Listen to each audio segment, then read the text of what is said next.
Alright, this is how I built my 8.4 liter PC case using my 3D printer.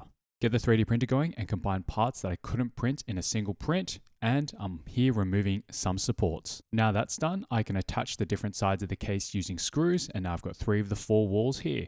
I'm just going to create a makeshift test bench, make sure everything works before it goes into the case, and then I'm going to route my power button, and that's followed by a USB cable, which we just screw down into the case, and it's surprisingly secure. Now we can start putting things in. I've already got my power supply, and I'm just trying to get my motherboard nudged in there. That's it with the I/O shield installed. This is the back side of the case. You can see the PCIe riser cable is installed with a bracket, which I haven't shown here, but install the GPU and power this bad boy on. Nice. And here it is next to my NR200 and my Modcase Evo. That's 20 and 13 liters respectively. And that's it. Bye.